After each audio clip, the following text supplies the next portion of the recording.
Nós vamos dar continuidade ao nosso evento com uma palestra do professor Anderson Flor do Nascimento. O professor Anderson vai falar sobre filosofia africana. Mas eu gostaria primeiro de falar um pouco sobre o professor Anderson. O professor Anderson já foi apresentado ontem pelo Mário, né, que o professor Anderson esteve em uma mesa pela manhã. Mas, de qualquer forma, né, não custa repetir. O professor Anderson é graduado em filosofia, especialista no ensino de filosofia, mestre em filosofia, doutor em bioética pela Universidade de Brasília. É professor adjunto do Departamento de Filosofia da UNB, do Programa de Pós-Graduação em Bioética e co-líder do Grupo de Estudos e Pesquisa em Educação, Raça, Gênero e Sexualidade. O professor Anderson tem pesquisado nas áreas de ética, filosofia política. O professor Anderson, portanto, tem trabalhado nessas temáticas e tem publicado textos sobre o tema de hoje, inclusive, né? O ensino de filosofia na afroperspectiva e sobre a temática específica da filosofia africana. Então, eu convido o professor Anderson, por favor, a vir. Para mim é uma alegria muito grande partilhar com vocês algumas das reflexões que eu tenho feito nos últimos anos em torno da filosofia africana, especialmente sobre a história da filosofia africana, relativa à ética, à filosofia política e às teorias da subjetividade que eu tenho trabalhado. Vocês devem ter visto pela apresentação que eu sou formado em filosofia, né? E a filosofia, nos departamentos de filosofia, tem um modo muito particular de lidar com as suas questões e de apresentar a sua própria história. Às vezes, os departamentos de filosofia parecem muito fechados, com poucas interlocuções com outras áreas, tem não só o seu vocabulário, mas a sua maneira de construir as disciplinas, pouco articuladas com outras áreas como a história, a sociologia, a antropologia, a biologia, as ciências formais. E aqui é um desafio pensar a filosofia africana, porque ela opera de um jeito bastante diferente do modo como nós aprendemos a fazer filosofia nos departamentos de filosofia ocidentais. Eu vou tentar fazer com vocês uma espécie de exercício aqui em torno da filosofia africana. Eu vou comentar um tópico particular da filosofia africana, não é? E tentar, a partir desse tópico, não é, discutir com vocês o que seria, ou de que maneira nós poderíamos pensar a própria filosofia africana. Aqui, então, nesse exercício, nós dialogaremos com a noção Banta de Ubuntu, né? Vocês devem, quem trabalha com informática, deve ter ouvido falar sobre Ubuntu como uma distro do sistema Linux, né? E a noção de Ubuntu é um conceito do pensamento de língua Banta, que compreende desde a região Banta na África é imensa, né, que vai desde Camarões até a África do Sul, que compreende uma região quase do tamanho da Europa, né, que tem uma participação bastante importante para a história da constituição do pensamento africano de um modo geral, né. E eu gostaria de trabalhar com essa noção de Ubuntu, né, que tem uma importância bastante grande para o pensamento ético e político africano, de um modo geral. Inclusive, se transformou numa das categorias mais populares do pensamento africano. Vocês, inclusive, encontram nos Estados Unidos, que faz de tudo com tudo quanto é categoria, livros de autoajuda, né, sobre Ubuntu, né? Ubuntu, sou porque somos, como aumentar os lucros da sua empresa com Ubuntu, coisas desse tipo. E o que mostra que é uma compreensão bastante complicada e limitada da noção de Ubuntu. Que eu vou tentar explicar para vocês como é que a própria comunidade banta pensa o que seja Ubuntu. Vocês têm no Brasil um livro bastante famoso, escrito por um indivíduo que chama Bob Nelson, junto com um outro indivíduo que se chama Stephen Lundin, que é uma tradução de um texto americano, se chama Ubuntu, sou porque somos. Então, aqui nós já temos alguma familiaridade com essa noção, seja pela discussão de software livre, mas por uma apropriação tecnológica desse termo, seja por essa apropriação mercadológica. Eu não vou tratar de nenhuma das duas perspectivas. A palavra Ubuntu é derivada da palavra Intu, que em muitas das línguas africanas bantas se refere ao princípio dinâmico de toda a existência. E o Ubuntu representaria exatamente o caráter relacional, intrinsecamente coletivo da humanidade. Então, uma tradução possível da palavra Ubuntu seria humanidade. Pensar a humanidade desde a perspectiva Ubuntu significa não poder ter a presença de um indivíduo isolado, mas ontologicamente vinculado a todas as pessoas da coletividade. Ontológico, para quem não está familiarizado com o vocabulário da filosofia, tem a ver com o modo de ser das coisas e também dos seres humanos. Segundo o filósofo moçambicano Severino Nguyen, a mais importante reivindicação feita pelo pensamento africano é o do reconhecimento da dignidade humana dos africanos. Podemos pensar essa reivindicação,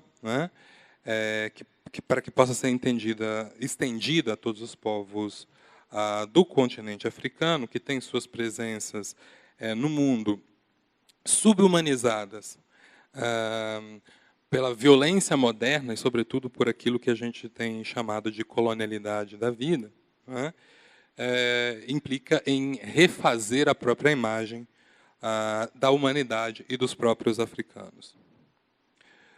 E, nesse cenário, a discussão sobre Ubuntu assume um lugar central para a discussão da noção de justiça, que, para o pensamento africano banto, é pensado sempre como justiça social. Pois pensa a necessidade de considerar a alteridade, os outros, como humanos, e não apenas por uma questão de reconhecimento político. É uma necessidade ético-ontológica de pensar a humanidade como um todo. Se existir, ou se houver, qualquer pessoa que seja desconsiderada como humana, subhumanizada, a humanidade sofre como um todo. Isso significaria inverter a lógica daquilo que o Henrique Dussel chama de falácia desenvolvimentista, que implicava em considerar algumas pessoas como menos humanas para poder educá-las, tutelá-las, conduzi-las a um estágio de desenvolvimento próprio ou próximo ao Ocidente. Para, com isso, o mundo inteiro se beneficiar de um progresso moderno ocidental. É preciso considerar que todos são igualmente humanos para que a humanidade não continue indo em direção a uma bancarrota, pensa o pensamento Ubuntu.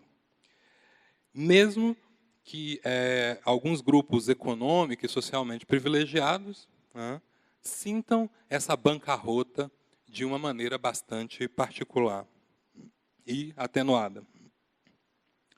É assim que a perspectiva Ubuntu apareceria como um marco de justiça restaurativa e distributiva, como um direcionamento para a justiça social. A preocupação do pensamento africano com as diversas formas de exploração e com a pobreza absoluta, né, fez com que ele hoje ocupe um espaço menos invisibilizado nas discussões acadêmicas internacionais, né, e possa oferecer contribuições substantivas para um diálogo com o Ocidente. O Ubuntu, entendido como humanidade, mas uma humanidade que só se revela através da interconexão entre as pessoas, de modo que alguém só possa ser identificado com humano por existir uma comunidade de humanos anterior a uma pessoa, né, aparece como um princípio de justiça restaurativo, né, exatamente na medida em que visualiza ou faz visível o fato de que parte do mundo, tal como nós o experimentamos cotidianamente, é atravessado pela injustiça, pela exploração, pelo menosprezo da maior parte da população mundial, através desses esquemas perniciosos de exploração típicos do Ocidente. O pensamento desde a perspectiva Ubuntu percebe que os esquemas de exploração que empobrecem e violam a maior parte da população mundial causam um dano coletivo e total à humanidade. E é preciso reparar a isso, restaurando a dignidade de todas as pessoas, da coletividade, buscando a harmonia da força vital que habita em cada uma das pessoas do planeta. É por isso que a ética Ubuntu é fundamentalmente solidária. É preciso comover-se com uma situação precária que alguém passe e através dessa comoção, não é, posicionar-se sobre isso. É longe de ser um gesto meramente altruísta. É uma postura de amor à totalidade da humanidade que habita em cada um dos existentes humanos. É um reconhecimento de que se há algo que precariza a vida de uma só pessoa, pode precarizar também a totalidade da humanidade. E normalmente o faz. É a busca da harmonia humana, radicalmente coletiva, né, que torna o Ubuntu um princípio de justiça social. Se não formos iguais, pensa a perspectiva Ubuntu, na distribuição dos recursos, na justiça, inevitavelmente o seremos na disposição à precariedade, embora alguns saibam se aproveitar disso melhor do que outros.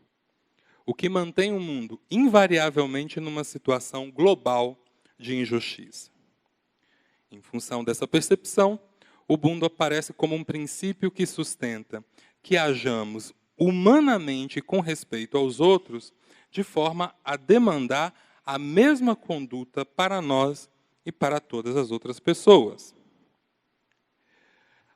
O Ubuntu sustenta que estabelecer qualquer relação implica em reconhecer a vulnerabilidade de cada um como a vulnerabilidade de todas as pessoas. Implica em organizar um mundo coletivo, percebendo que aquilo que faz mal a uma pessoa pode destruir a todo mundo. Pensa que cada pessoa é uma representação ou um microcosmo de todo o mundo.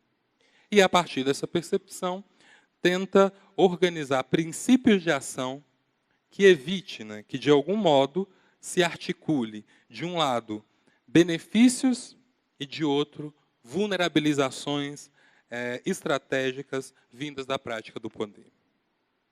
Pois bem, essa perspectiva Ubuntu, né, que parece uma perspectiva bastante romanceada, que todo mundo é interligado, dependente uns dos outros, e que a própria comunidade, né, de seres humanos determina a humanidade de cada uma das pessoas, né, tende a ser bastante estranha para o mundo ocidental. Né? Em primeiro lugar, porque oferece uma outra imagem de humanidade. Nós estamos acostumados a opor a noção de humanidade, a noção de animalidade e a noção de coisa. Né? Ou seja, os seres humanos se definem por não serem apenas animais, embora a gente esqueça que também é animal, né? E por não sermos meramente coisas, embora esqueçamos que também somos coisas. E nos definimos por uma exclusão, de não sermos animais como os outros animais e por não sermos coisas como as outras coisas. E essa tentativa de definição de humanidade através de um sistema de exclusão é tipicamente do Ocidente. É o Ocidente quem cria aquilo que Spinoza tão bem sintetiza. Spinoza é um filósofo do século XVII, pensando a noção de determinação ou de definição como correspondente a múltiplas negações. Então, para dizer que eu sou uma pessoa, quer dizer que eu não sou um microfone, que eu não sou uma garrafa. Se tudo der certo, eu não sou uma arma que vai atirar em vocês enquanto vocês prestam atenção em mim. Né? Se tudo der certo. E, como não dá certo, pode ser que até o final da nossa fala isso dê errado. Torçam para que não. Por isso eu deixei a minha bolsa ali, para não intimidar vocês enquanto eu falava. De toda maneira, dizer que nós somos humanos significa dizer que nós não somos um montão de outras coisas. Né? O pensamento africano tende a pensar a humanidade em outros termos. Né? Tende a pensar a humanidade, assim como todo o pensamento tradicional, isso não é específico do pensamento africano banto, né? Como sendo talvez a coisa melhor partilhada no mundo. Né? Ou seja, ser humano é fazer aquilo que nós, que nos vemos como humanos, fazemos. Portanto, nós partilhamos, né, com muitas coisas que fazem aquilo que nós fazemos, a humanidade. Então, os animais comem, nós comemos, então os animais são humanos como nós. Né? As coisas se deterioram, né?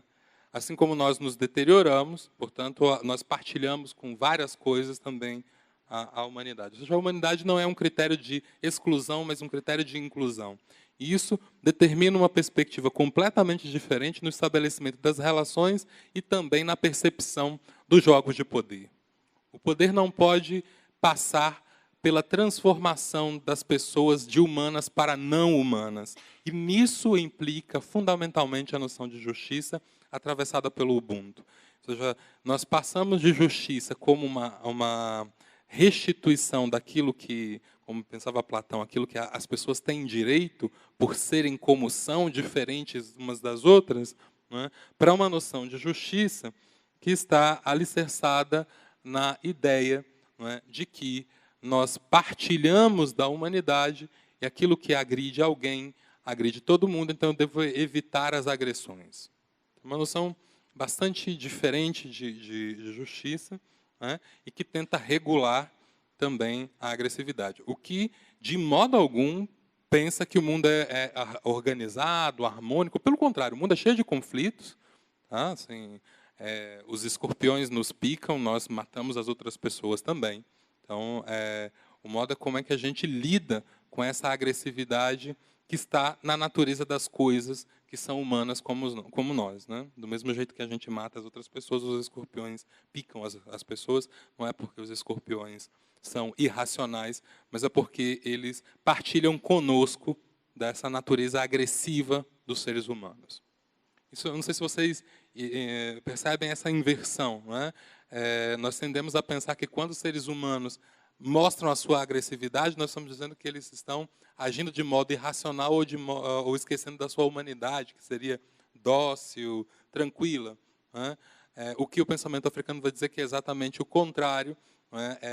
Que toda vez que a agressividade humana, a agressividade aparece, é a própria humanidade que está aparecendo. A humanidade, de algum modo, é ela mesma agressiva.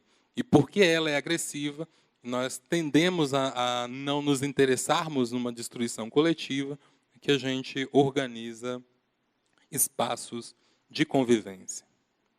Pois bem, essa percepção nos coloca duas questões bastante interessantes. A primeira, né, que essa noção africana, né, não está interessada em se opor com as visões ocidentais de humanidade nem de justiça. Ou seja, vai pensar as noções, sobretudo de justiça redistributiva, que é basicamente o modo como o Ocidente lida com a justiça, não é? de reparar, de devolver aquilo que pertenceu originalmente a um indivíduo, a uma comunidade pequena, não é? Aquilo que lhe for de direito. Não é? Mas esse caso aparece como uma espécie de subconjunto possível desse direito maior da humanidade. Ou seja, não é aqui uma tentativa de excluir o pensamento do Ocidente. O pensamento do Ocidente funciona muito bem articulado com esse pensamento africano. E, por outro lado, essa outra perspectiva vinda do mundo africano tenta mostrar exatamente que isso que nós temos como imagem dos seres humanos tem alguns problemas historicamente constituídos. Não sei se vocês lembram de uma fala que eu trouxe aqui do professor Severino Ngoenha, de que o pensamento africano, que a filosofia africana, nasceu demandando a dignidade humana dos africanos. Isso porque uma parte importante da filosofia moderna, do pensamento moderno e do mundo moderno ocidental, se constituiu em esvaziar de humanidade os africanos. Os africanos são animais, os africanos não são humanos, eles são mera força de trabalho. E como o Ocidente decidiu que nós definimos os seres humanos em função de sua racionalidade, se os africanos não são os seres humanos, eles não têm racionalidade, portanto, eles não são dignos do pensamento, não produzem conhecimento, não produzem ciência, não tem nada para colaborar com a totalidade do mundo, portanto, não fariam muito menos filosofia, que é entendido pelo Ocidente como uma dessas tarefas do pensamento mais elevadas e mais dignas. Quando você apresenta uma tentativa de compreensão do mundo, ou uma descrição do mundo, ou aquilo que os alemães chamaram de cosmovisão, uma Weltanschauung, que descreva o mundo com uma certa ordem, que aqui apareceu com o Intu, lembra do início lá do Ubuntu, que tem o Intu como constitutivo? Que esse mundo que apareça no Intu é interligado com os próprios humanos, que a humanidade, de algum modo, seja entrelaçada com o restante do mundo, parece uma imagem coerente e que mostra uma maneira, inclusive, bastante sofisticada de organizar as categorias de pensamento. E que, de algum modo, foi muito importante para a constituição da história, não apenas do mundo africano, mas do mundo como um todo.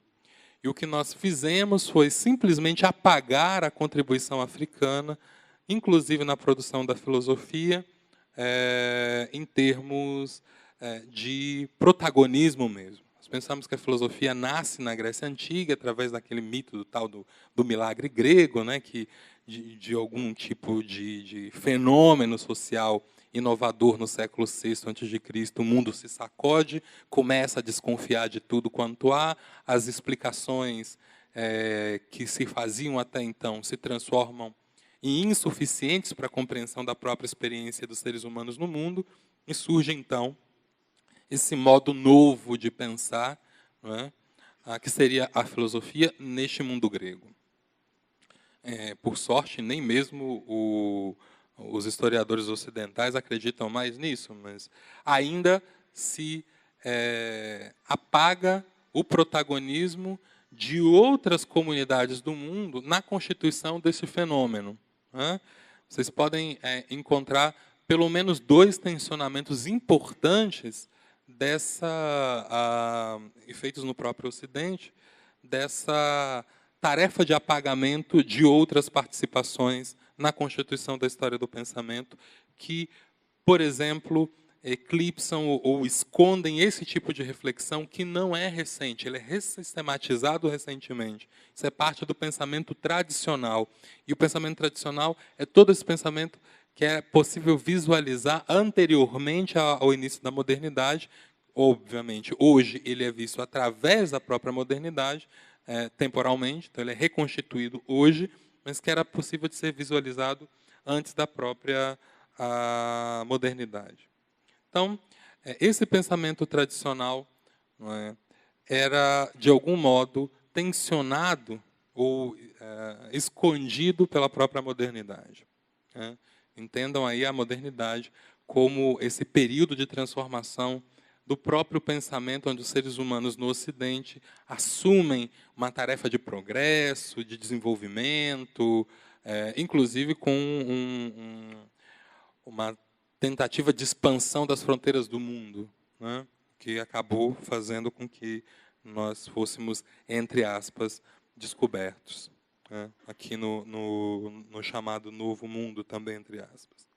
Pois bem, duas, então, dessas experiências que tensionam, ou que problematizam essa origem grega do pensamento filosófico, está no Nelson Goodman, no Roubo da História, que mostra que muito daquilo que nós atribuímos ao Ocidente como invenção, como criação, já era visível em todo o mundo tradicional, seja na Ásia, seja no continente africano.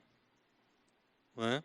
E uma obra muitíssimo interessante de um também estudioso do Oriente, assim como é o caso do Nelson Goodman, que é o Martin Bernal, né, que escreveu em 3 geniais volumes um livro chamado Atenas Negra, que conta o modo como a origem do próprio mundo ocidental, e não apenas do pensamento filosófico, é tributário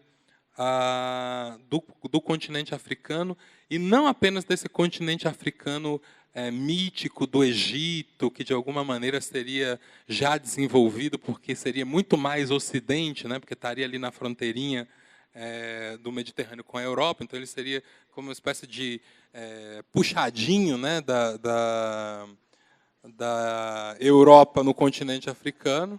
Então, não é que aquele povo ali, ele foi para frente porque ele já era muito parecido com o que, entre aspas, nós somos aqui no Ocidente.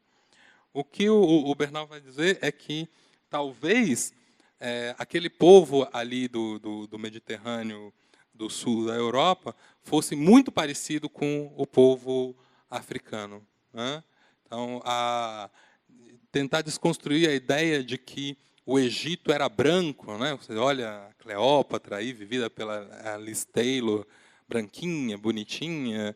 Não que se ela fosse preta não fosse bonita, mas a imagem de beleza que aparece ali da Cleópatra, que foi imortalizada pelo cinema, né, pela Elizabeth Taylor, é de uma mulher branca, enquanto se esqueceu o caráter núbio, o caráter escuro, o caráter negro do próprio Egito, e a gente inventou um Egito inexistente, para dizer que ele é mais próximo ao Ocidente do que ele de fato é.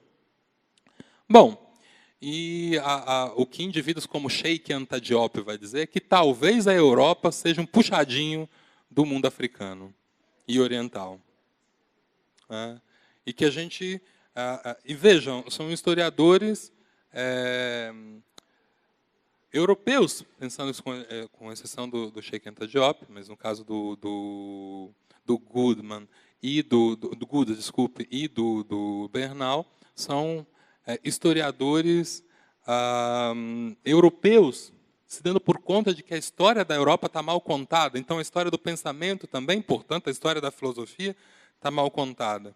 Então, esses começos da história da filosofia são, ao atribuir-se a um milagre grego, ignoram simplesmente, não é, as falas, por exemplo, de Platão, no Timeu e no Critias, que são dois diálogos importantes, um dos mais importantes dos primeiros filósofos, e que se segue ainda hoje sendo como um dos mais importantes filósofos da história da filosofia, falava de sua herança africana do Antigo Egito. E persistimos nessa história de embranquecimento do Egito quando nós podemos encontrar, se vocês leem, por exemplo, Édipo Rei, não é? Como eu sei que vocês todos leem grego, não é? Vocês vão chegar em casa e vão verificar o original grego do Édipo Rei, e na descriçãozinha lá do Édipo vocês vão encontrar, não é? No original grego, vão lembrar aí, como vocês aprenderam grego aí há 3 semanas atrás, não é? Que Édipo é descrito, não é, como antropoi melanoi, como um homem negro. Não é? E por que isso não aparece para nós? Né? Um dos mitos fundantes, inclusive, do pensamento ocidental. Todo mundo, inclusive,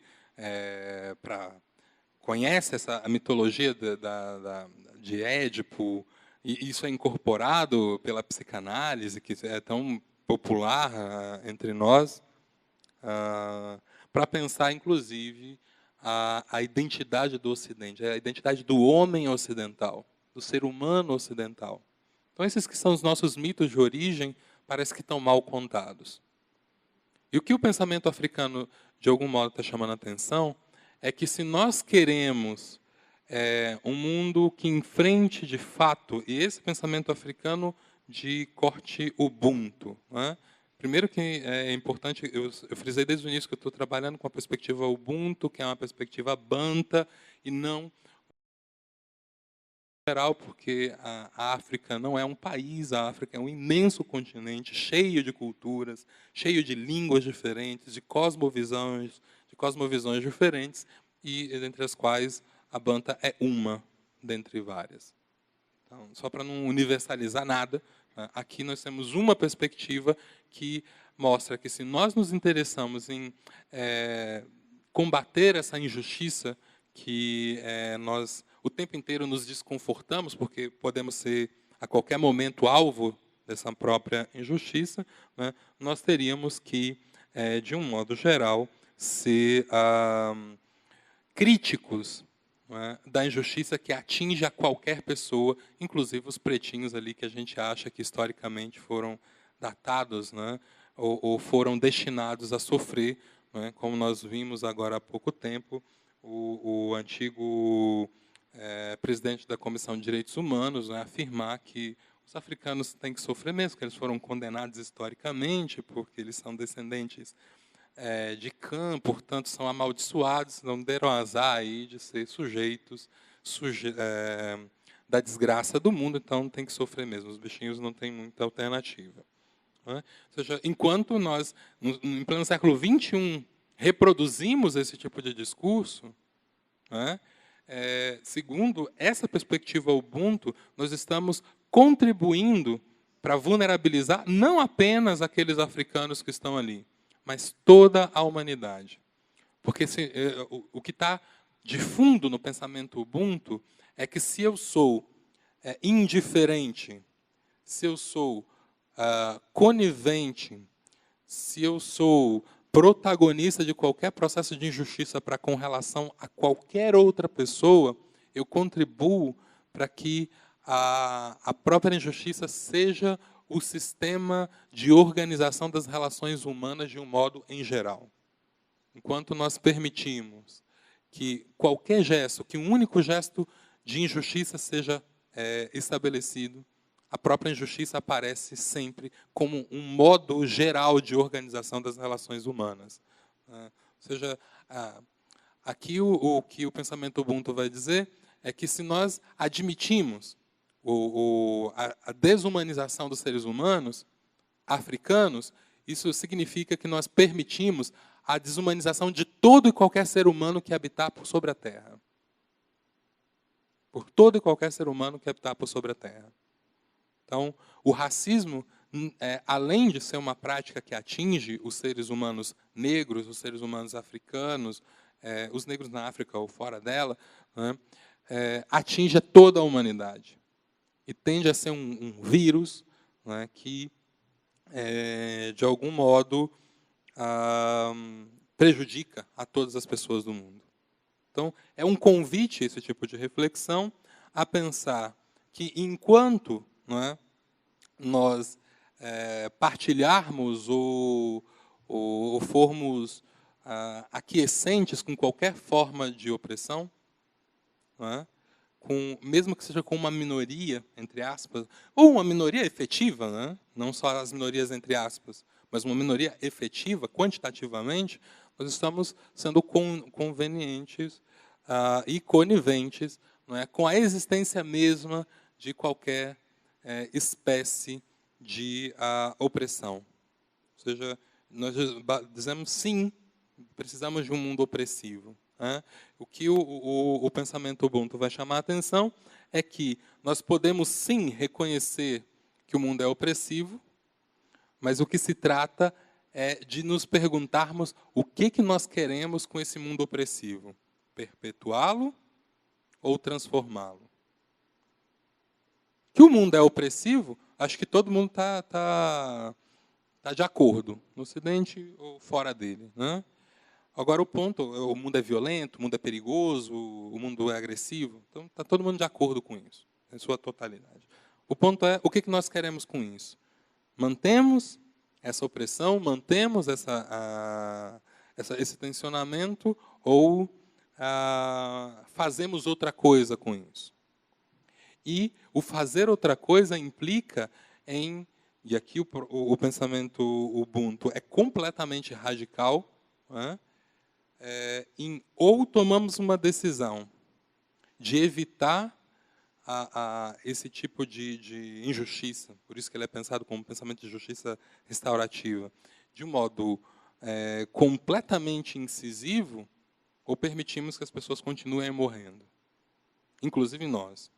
Entregamos a nossa cabeça a prêmio a qualquer momento. Não é? E esse é um ponto que faz sentido pensar nesse contexto mais geral da filosofia africana, né? Que muitas vezes nós precisamos começar dizendo, olha,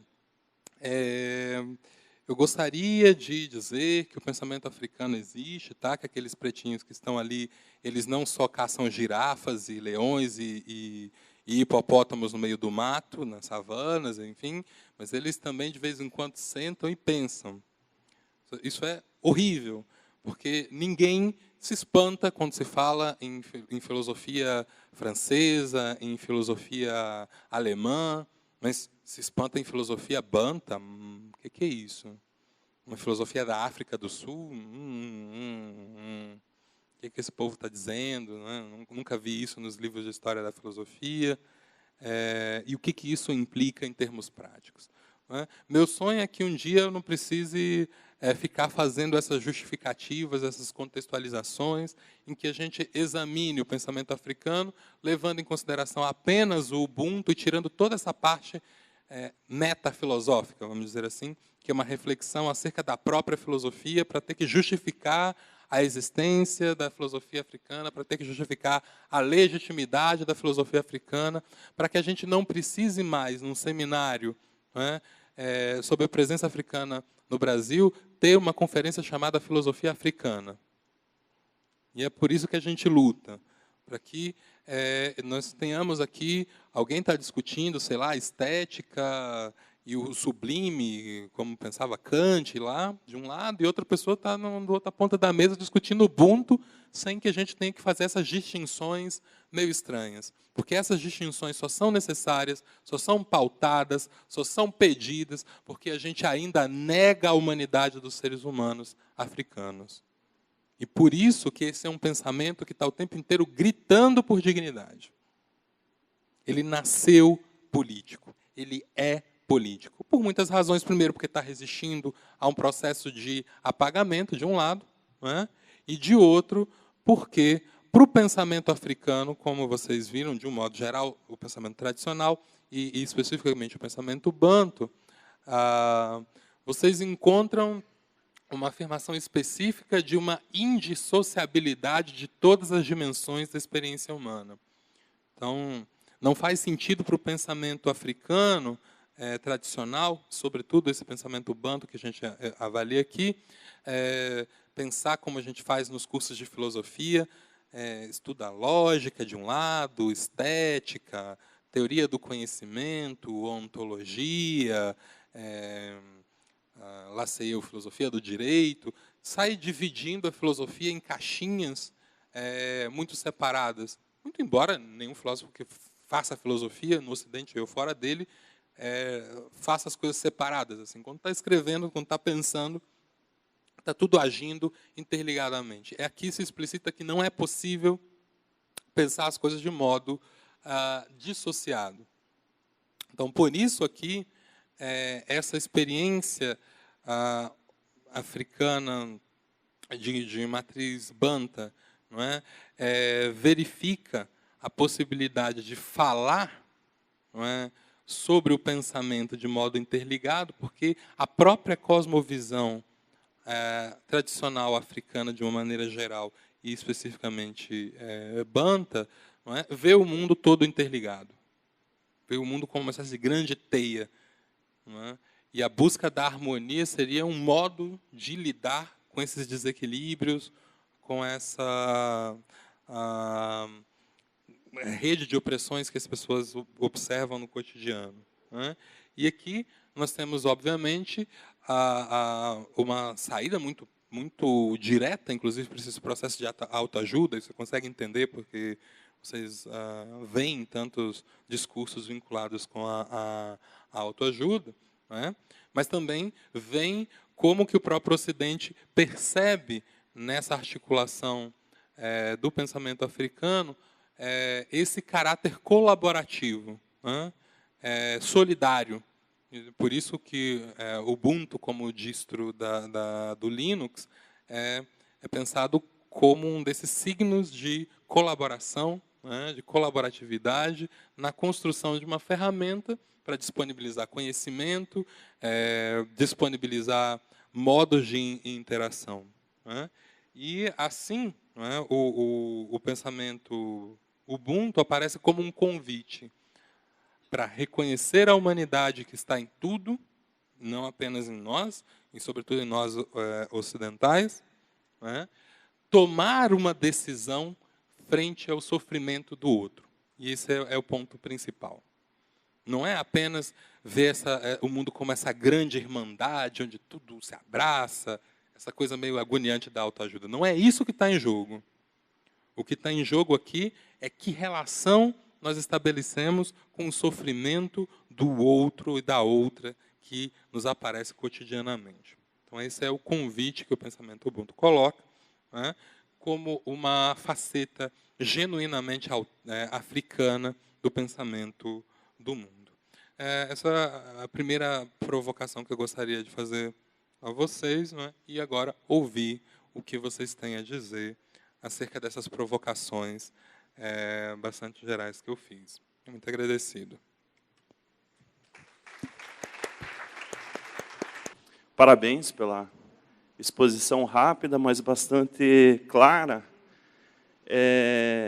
E a minha questão tem a ver, talvez, com essa rapidez no início da sua fala, né?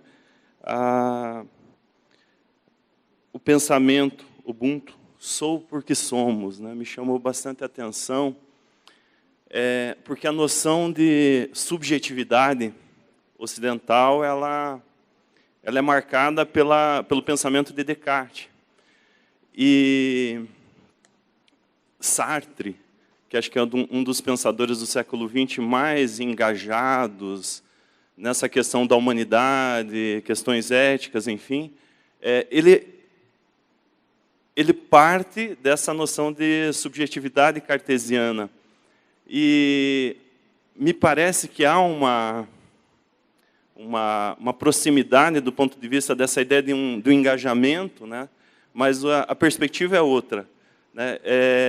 Eu queria que você me ajudasse a entender melhor essa noção de subjetividade a partir dessa perspectiva africana, a partir desse sou porque somos. Enfim, basicamente é isso. Obrigado. E, assim, as discussões que a gente vem tendo desde o dia 14, 15, ontem, e hoje, desculpe, para nós que somos negros, principalmente, faz com que a gente pense muitas coisas. E hoje o tema que o senhor trouxe me fez repensar a minha graduação, a minha pós-graduação, e daí eu tenho assim uma questão a colocar.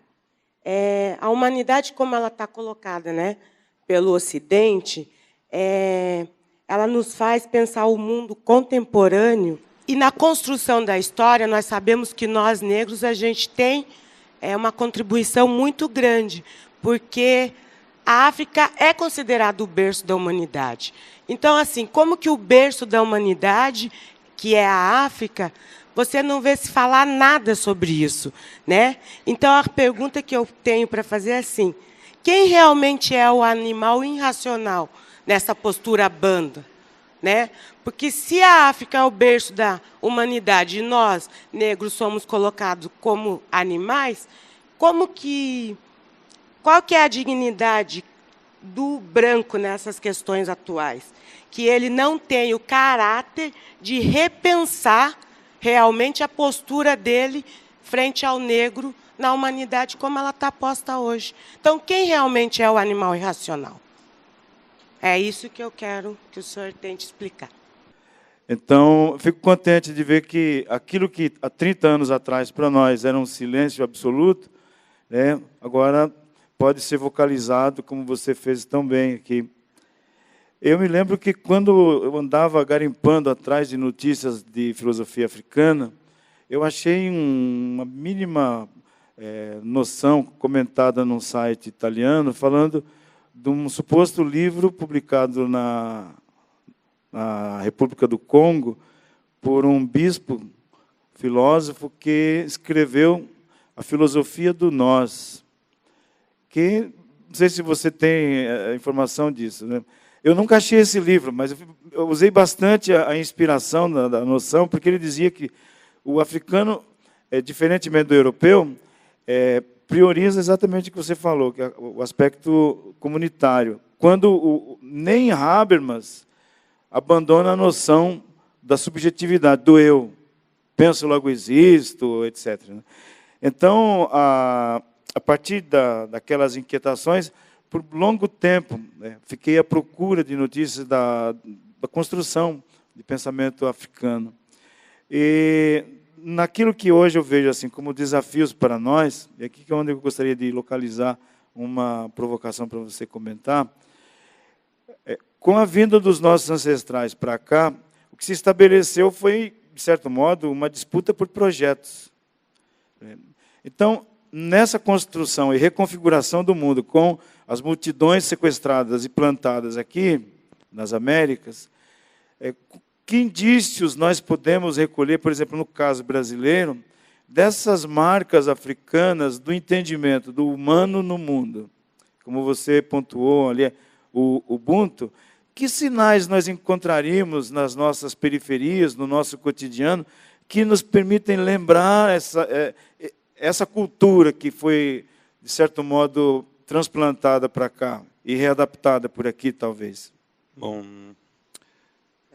obrigado pelas questões, apesar de que essas questões são cada uma delas possíveis de gerar outras palestras, e conferências e conversas e publicações, enfim, cursos.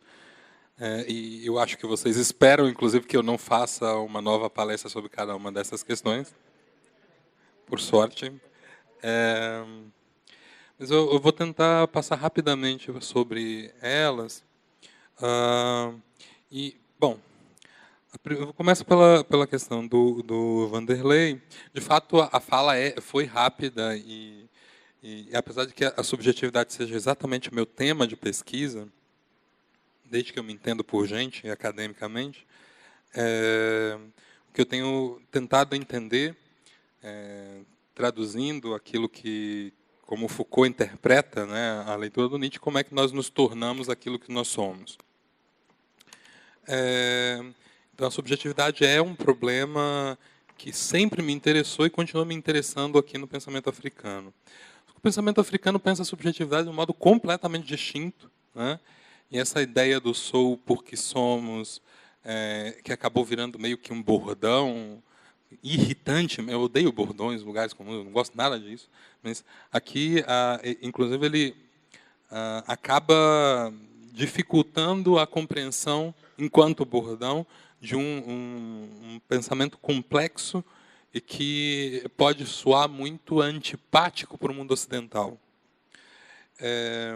Há não só uma primazia política do coletivo por sobre o individual, no caso específico da subjetividade pensada para o mundo africano, mas há uma espécie de dependência ontológica do eu por sobre a comunidade.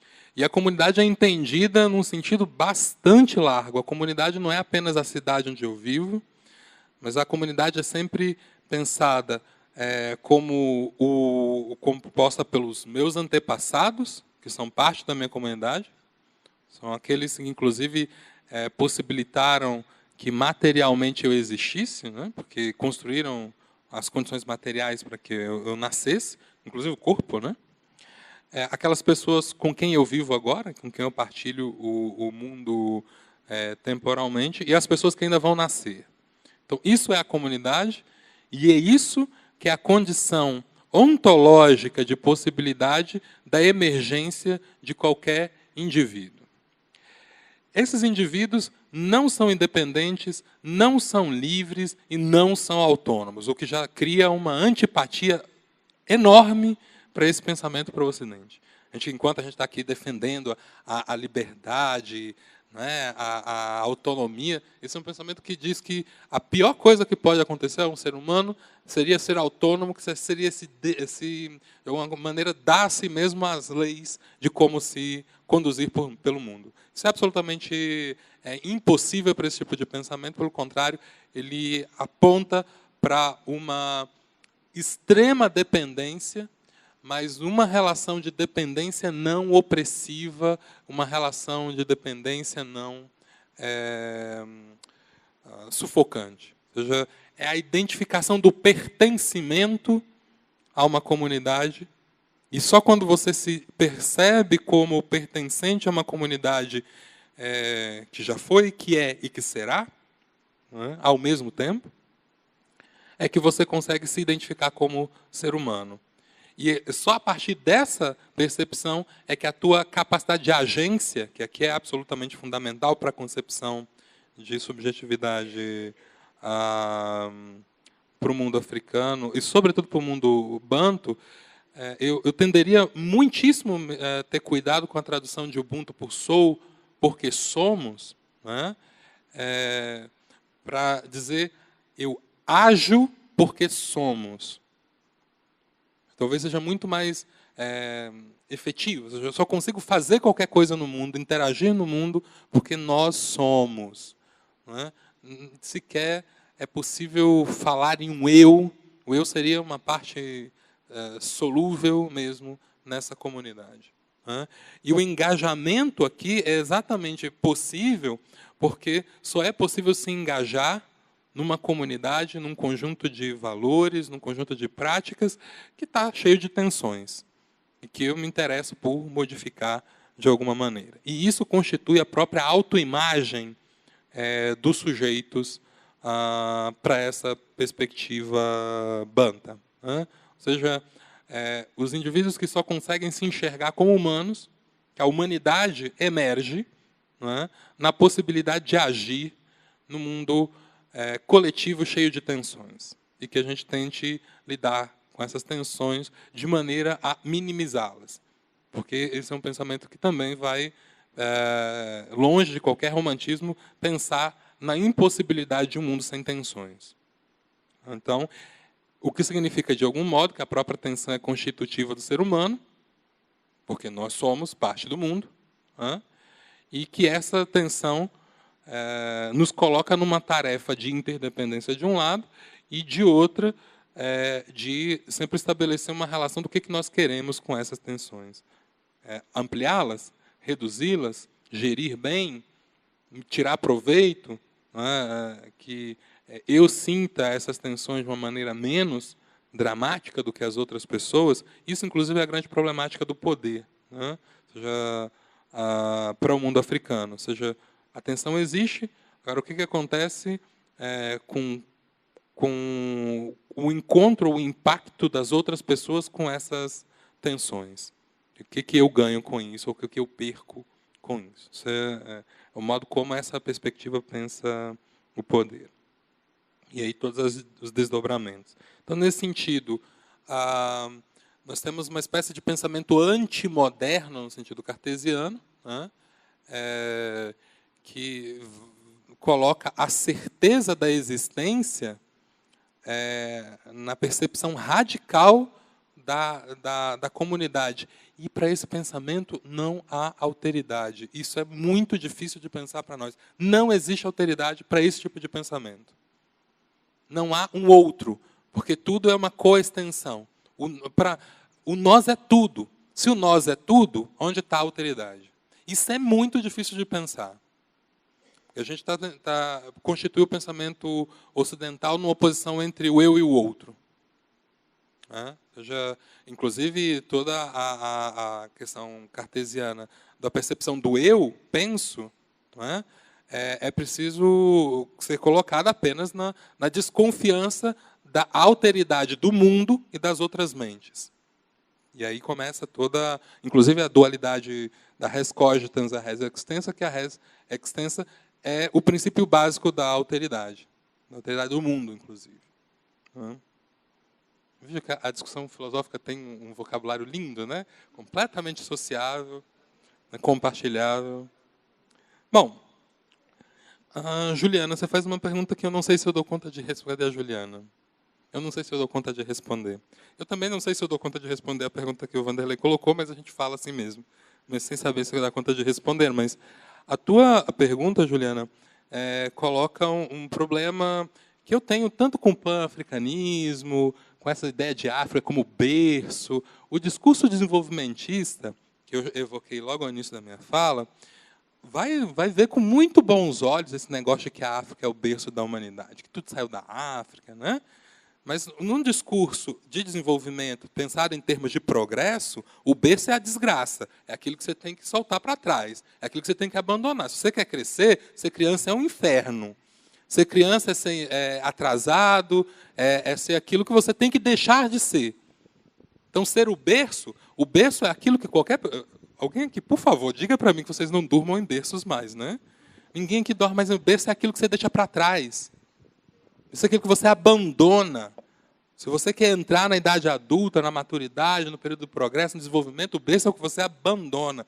Você pode olhar bonitinho lá, achar o berço muito interessante. Ele é interessante, mas é interessante lá atrás. Ele lá e eu aqui. Então, essa ideia de berço da humanidade, ela esconde uma armadilha, e o Foucault já chamava a atenção que toda a origem esconde esse tipo de armadilha, que é como esse germe que é, ao mesmo tempo, presente, mas é um presente a ser negado, que estabelece já um processo de exclusão. Eu gosto nada da ideia de berço da humanidade, né? Ou seja, se nós estamos querendo falar de uma espécie de origem comum que partilha a humanidade, nós estamos falando uma coisa. Agora, berço, enquanto aquela origem primitiva do qual todas e todos nós somos herdeiros e que, de alguma maneira, cumpre encontrar a melhor maneira de nos distanciarmos, eu sou muito desconfiado. Tanto a noção de animal racional como a ideia de animal irracional não faz parte do pensamento africano. Sabe? Nós não definimos, no pensamento africano, de uma maneira geral, os seres humanos em termos de racionalidade e nem dividimos o mundo entre racional e irracional. Porque todas as coisas, mas em termos de agência, né? E por isso que eu chamava a atenção para a agência antes. A agência é o princípio fundamental, porque esse intu, que é o princípio básico da existência, é agência, é possibilidade de transformação, é movimento. Né? É uma energia dinâmica. No Brasil, esse princípio transformou-se na noção de axé, né? Como esse movimento de agência, transformação, dinâmica, movimentação, né? Enfim, movimento. E, como nós não dividimos o mundo em racionalidade e irracionalidade, alguém fala, mas o que diabo é que um africano vai pensar que se não tem racionalidade e irracionalidade, uma cadeira é racional? Mas o africano perguntaria, por que diabo é que você divide o mundo entre racionalidade e irracionalidade? Qual é o sentido disso? O que é que você ganha com isso?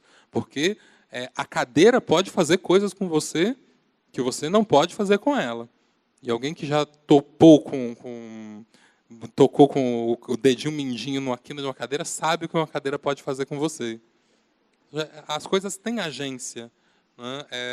Para o mundo africano, as coisas têm agência. E é isso que define para ela a sua existência no mundo e o seu lugar no mundo. E não o fato de que elas operem. Nós pensamos e as cadeiras não pensem, beleza. Né? Mas as cadeiras fazem coisas que nós não fazemos. Então, de onde sai essa hierarquia de coisas? A violência de uma cadeira pode ser, obviamente, nós podemos pensar que há um caráter destrutivo do pensamento, operacional do pensamento, que pode servir como uma boa diferenciação, mas o que os africanos dirão é que as coisas, os animais, têm maneiras igualmente interventivas diferentes. Então, não há por que estabelecer a ordem, uma hierarquia entre a racionalidade e a não racionalidade. A racionalidade é uma das características do mundo, não tem por que ser mais importante, e as bactérias sabem muito bem disso. Elas podem não ser animais racionais, mas elas podem causar um estrago tremendo na vida de vocês, não é? Independente do fato de que elas não pensem, elas não façam um cálculo, elas não integram, elas não derivam, elas não fazem muita coisa, mas elas têm agência de maneira bastante fundamental na vida. Né? Bom, então, a pergunta de quem seria o animal racional e quem seria o animal irracional é uma pergunta para o Ocidente. Então, não é uma pergunta que você deva fazer ao pensamento africano, porque isso já é uma pergunta nossa. Para nós, não há dúvida. E nós, enquanto ocidentais, o africano é irracional. E vocês, não sei se vocês se recordam, há cerca de 5 anos atrás, um prêmio Nobel, 6 anos atrás, um prêmio Nobel de Química, né? 6 anos atrás, como vocês devem saber, já era século XXI, né? Um prêmio Nobel de Química dizia que qualquer pessoa que trabalhou com uma pessoa negra sabe que, por mais que você goste dela, ela não tem a mesma capacidade que uma pessoa não negra, uma pessoa branca. Essa pessoa ganhou o mais alto prêmio científico em química do mundo. E está afirmando esse tipo de coisa. Já ainda há uma percepção. E essa pessoa disse isso publicamente. E eu não estava dizendo, eu não acho que as pessoas falam isso porque elas têm um coração ruim, sabe, porque elas não gostam dos pretinhos. Não, é porque essa é uma convicção do mundo ocidental. Que o mundo, infelizmente, trouxe para cá um povo que é meio incompetente, mas não é porque eles são ruins, é porque, enfim, as coisas têm seus problemas, e os pretinhos têm o problema de não saber pensar, de serem inferiores, etc. Isso é uma convicção que a gente tem que tentar desconstruir. Né? Então, esse é um problema nosso. Então, quem seria ainda para o Ocidente o irracional é, nesse critério, não de agência, não de resolução de problemas, mas de uma autoidentificação quase narcísica do pensamento, ainda a referência é o homem e não a mulher, branco e não de outra cor, não é? Letrado e não alguém de cultura oral, enfim. Bom, Ivo, esse livro da Filosofia do Nós enfim, é um livro muito ruim, inclusive. Eu posso tentar fazer uma cópia dele para você, mas você vai ficar com raiva dele. É mais ou menos como achar o livro do Bob Nelson e do Stephen Lundin sobre o Ubuntu. Né? Como o Ocidente se apropria, são muitas dessas coisas, desses esquemas de apropriação. Esse comentário me parece ser muito mais interessante pelo que você falou do que o próprio livro. Né? Mas nós podemos encontrar marcas do pensamento africano, marcas ou sinais do pensamento africano em várias das experiências do mundo brasileiro. Né? Eu não sei se vocês... Quem aqui pratica capoeira? Alguém faz capoeira aqui? Vocês que fazem capoeira, então, sabem que toda a dinâmica do movimento ali, ela não apenas necessita da visão do coletivo. Se você achar que é só uma relação entre você e o oponente, ou você e a outra pessoa com quem você está na própria capoeira, você não vai fazer movimento nenhum. Assim, ou seja, ou você está numa onda de integração com o movimento coletivo que aparece ali, tanto naquilo que é movido pelo som, naquilo que tem a ver com a percepção de como as outras pessoas veem o próprio movimento, não é? Da passagem dos lugares, não é? Tanto na posição do mestre contigo, não é? E o mestre não é uma autoridade porque ele tem poder, mas porque ele faz aquilo que faz há mais tempo do que você, então tem essa versatilidade, o que dá conta da ideia de ancestralidade, que é muito importante. Não é? Ou seja, vocês aí experimentam uma herança africana na nossa cultura, que é nossa. Vocês não vão encontrar capoeira em nenhum lugar do continente africano. A capoeira nasce, é feita aqui, com elementos africanos. Né? Assim como também as comunidades tradicionais de matriz africana, seja no caso do candomblé, seja no caso das experiências quilombolas, que tem uma organização comunitária muito importante. Né? Alguém poderia falar que no candomblé, por exemplo, o nascimento, o ingresso de alguém, não é, para essa prática cultural, não apenas religiosa, porque o candomblé é muitas outras coisas além da religião, mas essa prática cultural implica numa entrada na pertença a um coletivo, onde a tua identidade é sempre posicional nessa coletividade, onde a subjetividade se forja coletivamente. Em várias dessas práticas nós encontramos aí também essas heranças africanas. Mas alguém vai falar, mas aí você obviamente está sempre fazendo essa referência a essas coisas que obviamente já tem uma marca já africana. Inclusive, o candomblé é uma religião brasileira de matriz africana. Né? A capoeira é uma prática cultural de origem africana. Mas o próprio pensamento brasileiro, ou essa imagem da hospitalidade que nós temos do próprio brasileiro, essa ideia da receptividade, da festividade do brasileiro, tem a ver com essa faceta do pensamento africano, que é uma faceta celebrativa, e achar que o mundo é uma desgraça mesmo, não tem muito o que fazer, então festeje. Porque se você chora ou se você ri, o mundo vai continuar do mesmo jeito, então, já que ele vai ser sofrido, sofra rindo, né? Festeje. Isso é uma outra característica do pensamento africano. O mundo é tensão. Uma vez que é tensão, você decide se você vai experimentar essa tensão ao modo da festa ou ao modo do lamento. Então, inclusive, uma parte do lamento africano é festivo. Por que você festeja a morte? Por que tem uma tragédia e você festeja aquilo? Vai fazer o quê? Vai sentar e chorar? Não, meu filho, vamos tocar a vida. Isso é uma maneira de se fortalecer e estabelecer uma outra relação. Nós precisamos ter uma maneira de introjetar essa perspectiva no nosso cotidiano, mesmo das pessoas que não têm ideia de que isso faça parte do imaginário africano. Agora vai tentar falar isso para um alemão, um inglês, um norte-americano. Você é irracional. Vai ser irracional, para voltar à pergunta da Juliana. Como assim você tem uma tragédia e você, depois disso, faz festa? Do que você faz? Como assim? Isso é incompreensível para uma perspectiva que não tenha uma herança africana. Você vê isso em todos os lugares onde a diáspora aconteceu, não é? E se fortaleceu, não é? Com esse modo festivo, celebrativo da experiência cotidiana.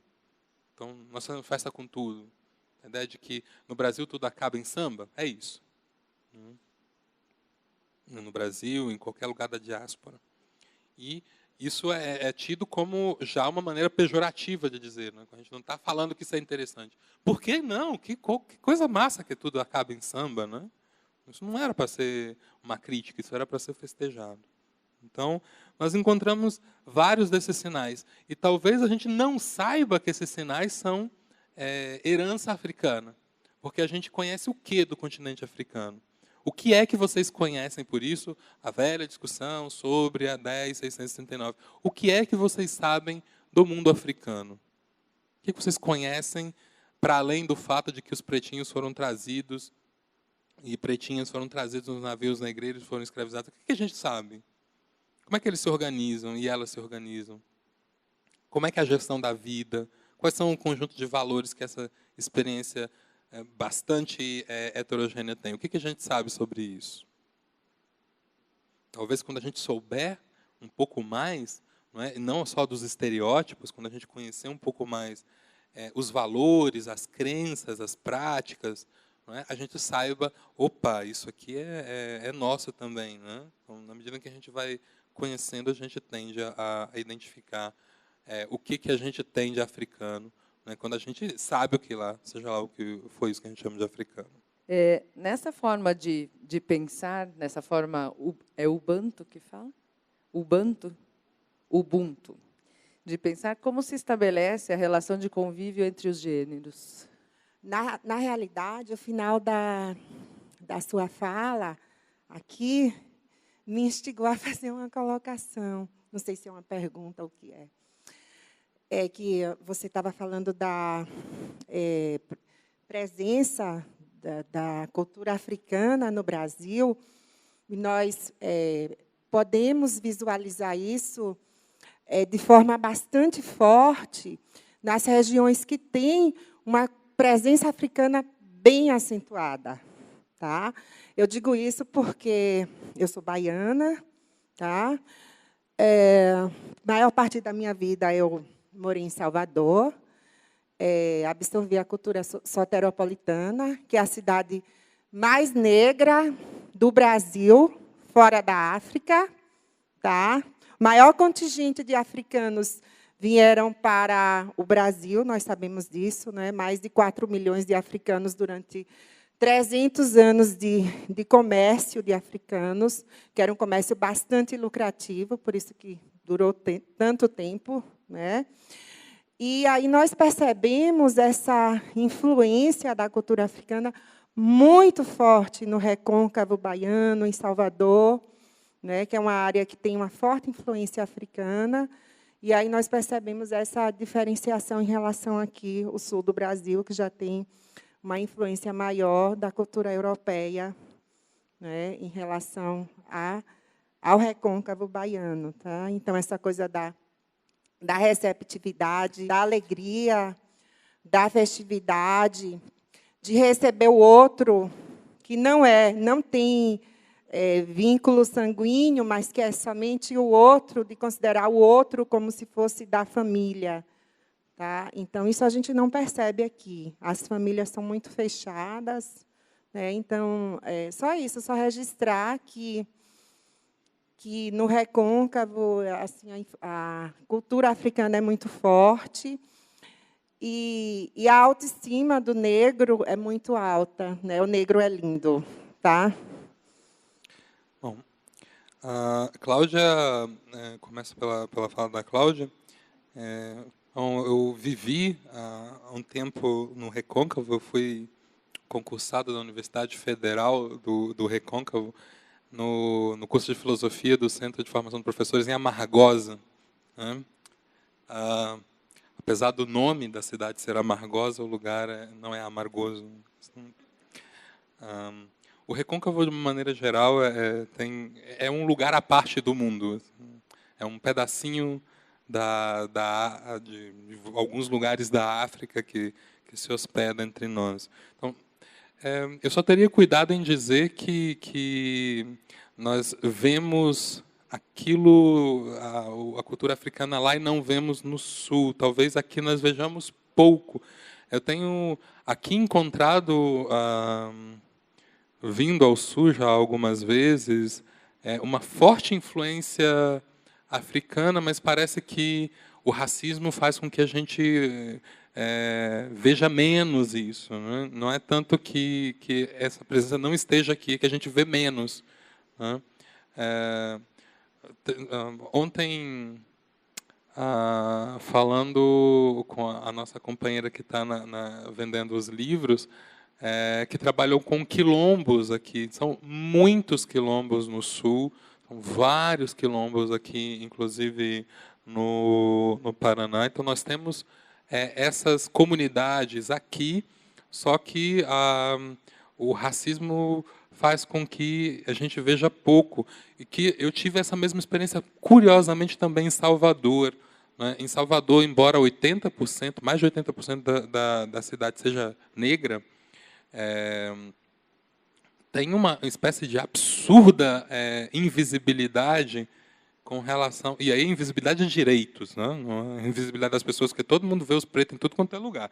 Mas o ponto é que essas pessoas são vistas sempre com desconfiança, são essas as pessoas que a polícia mata mais, enfim. Então, tem uma...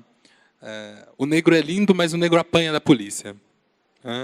Isso é um ponto importante de lembrar. Então, não é um paraíso racial, porque a maior parte das pessoas é negra.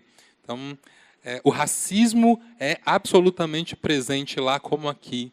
Isso é que eu acho que é a nossa grande dificuldade, né, em pensar também as expressões. Me parece que o Recôncavo criou, e acho que você fez uma observação muito, muito feliz, né, em pensar que o Recôncavo criou uma cultura de resistência ao racismo que faz com que, apesar do racismo, essa cultura africana consiga se mostrar de maneira tão expressiva. E aí sim eu já passo a pergunta da Luizene, que de alguma maneira pode ser respondida a partir de um exemplo que nós podemos ver da cultura africana que chega ao Brasil, não é? De modo bastante sistemático, que o Recôncavo conseguiu manter tão bem como a Cláudia chamou a atenção. As irmandades religiosas, né, que para nós são irmandades religiosas, para essas pessoas é uma associação de encontro que calha de acontecer em igreja. Né? Mas essas mulheres estão fazendo festa, enfim, estão fazendo um montão de coisa. É conduzido, em sua grande maioria, por mulheres. Né? Você tinha as irmandades masculinas também, mas a grande parte delas é conduzida de mulheres. Em uma sociedade na qual é possível observar uma grande quantidade de lideranças femininas, as relações de gênero são dadas de outra maneira. Ou seja, o Ocidente vê pouca liderança feminina. Né? As comunidades africanas têm muitas lideranças femininas. Eu estou pensando nas comunidades africanas tradicionais. Né?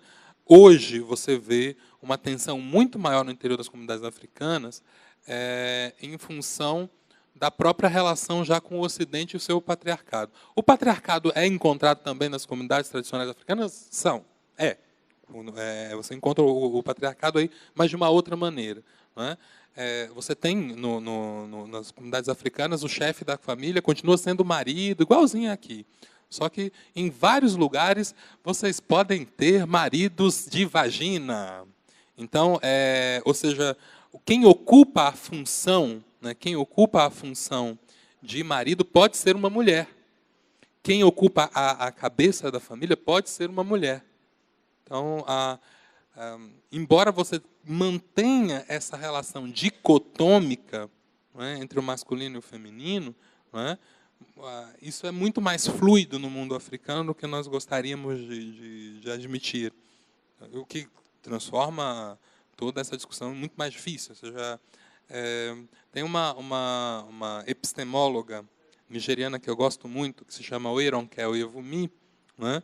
Está tentando fazer uma análise do mundo tradicional, depois posso te passar as referências dela, em que ela fala que a categoria de gênero, inclusive, talvez possa ser insuficiente para compreender as relações que se dão entre as pessoas no mundo tradicional africano, tanto iorubá como também banto, né?